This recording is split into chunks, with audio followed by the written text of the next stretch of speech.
Magandang gabi po sa ating lahat. Ang aking isi-share ngayon ay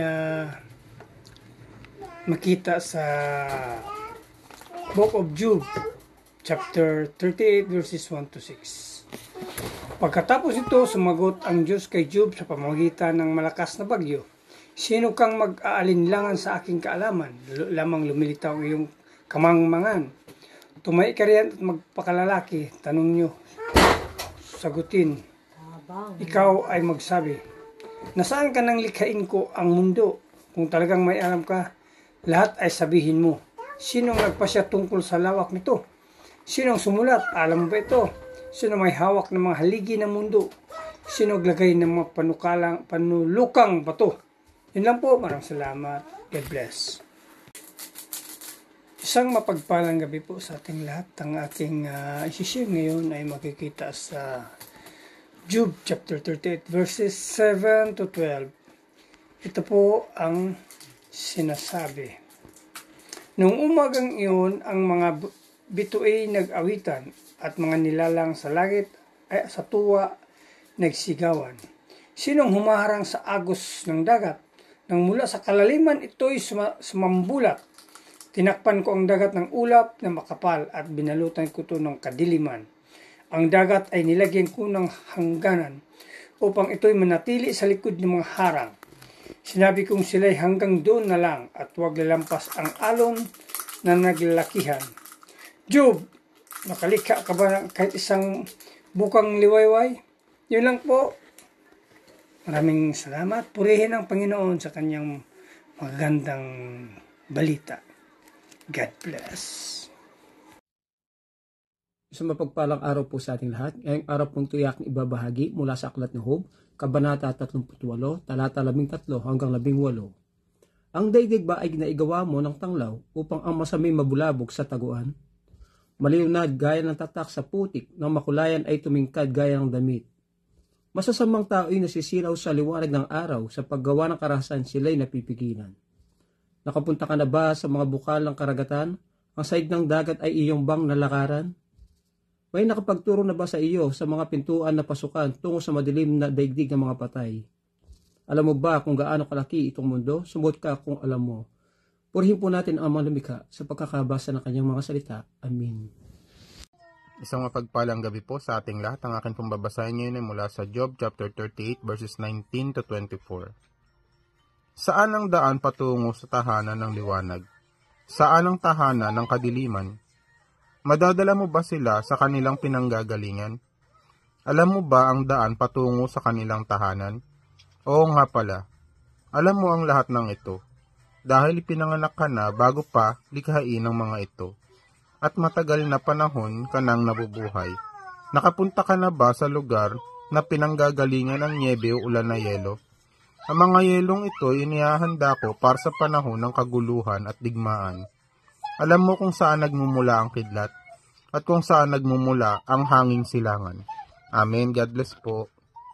Magandang gabi po sa ating lahat. Ang babasahin ko po ay mula po sa Job chapter 38 verse 25 to 29. Sino nga ba ang gumawa ng dadaanan ng ulan at ng bagyo?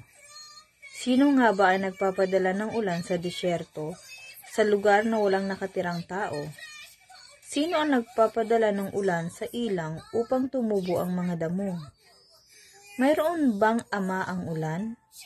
Sino ang ama ng mga nanghamog? Sino ang ina ng nyebe? Sino ang nagsilang sa yelong mula sa langit? Amen. God bless po. Hello po, good evening. Ang aking Bible verse for today is from the book of Job, chapter 38, verses 30 to 35. Sa labis na lamig, tubig ay tumitigas. Nagiging parang bato ang ibabaw ng dagat. Ang Pleiades ba'y iyong matatalian? O ang Orion kaya'y iyong makakalagan? Mapapatnubayan mo ba ang mga bituin? O maituturo ang daan ng maliit na dipper? Alam mo ba ang mga batas sa langit? Ito ba'y may aangkop mo sa daigdig? ang mga ulap ba'y iyong mauutusan upang sa lupa ay magbuhos ng malakas na ulan? Mauutusan mo ba ang kidlat na ito'y kumislap? Sumunod naman kaya sa iyong mga atas. Amen. Ang mabuting balita ng ating Panginoon. So muli po, purihin ang Panginoon sa binigay po sa ating pagkakataon na tayo ay makapagpatuloy sa ating pagbabasa ng Biblia at maging devotion natin sa bawat araw. So sabi po dito sa Job chapter 38 verse 36 to 41. Sino ang naglagay ng dunong sa loob ng tao at sino ang nagbigay sa kanya ng pangunawa? Sino ang nagtatakda kung gaano karami ang tubig ulan na babagsak at sino ang naglalagay ng hangganan sa mga kaulapan? Kapag tumigas na ang lupa tulad ng metal na nagdidikit-dikit ang mga bukol-bukol nitong lupa, sino ang makapagpapabago nito? Ikaw ba ang nagbibigay ng pagkain sa leon kapag ito ay nagugutom? O nagpapakain sa mga leones na naghihintay sa kanilang lungga? Habang sila ay nagtatago sa lungga o nag-aabang sa mga palumpong? Sino ang nagtuturo sa uwak na maghanap ng pagkain kapag may nag-iingay na sila sa Diyos dahil sa gutom at nagmamakaawa? So dito makikita po natin na talagang ang karunungan po ng Diyos, ang lahat ng karunungan, ito po ay galing sa Panginoon. So, ibig sabihin, ipinapakita po dito sa ating binasa na lahat ng pinagmulan, ng dunong, ng pangunawa, ay ito po ay galing sa Panginoon. Kaya kahit gaano katalino po yung tao, ay hindi pa rin niya maiintindihan yung mga plano ng Panginoon, yung mga ginawa ng Panginoon. Kaya dito makikita natin na talagang kailangan nating magpakumbaba sapagkat ang tunay na karunungan ito po ay galing sa Panginoon. At dito makikita din po natin na talagang yung Diyos ay may control kahit sa kalikasan at kahit doon po sa buong mundo. Mula po sa ulan hanggang sa hangin hanggang doon sa lupa, yung Diyos po yung nagbibigay ng kapasyahan ng mga hangganan at siya rin po yung gumagawa ng pagbabago.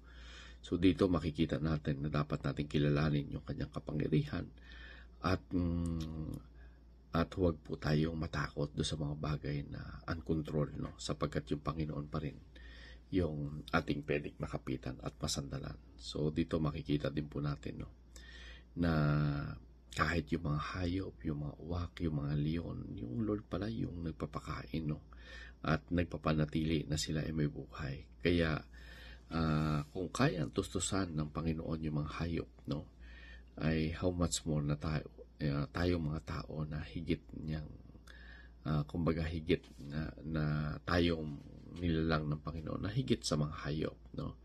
So dito makikita din po natin na mahirap na ipaliwanag yung mga nangyayari doon sa buhay natin. Kung kaya't kailangan po nating magtiwala sa Diyos na kahit di natin nauunawaan, ay dapat po nating purihin siya at pasalimatan sapagkat ang Panginoon ay makapangyarihan at alam niya po yung mabuti para sa atin. So muli po, purihin ang Panginoon and God bless everyone.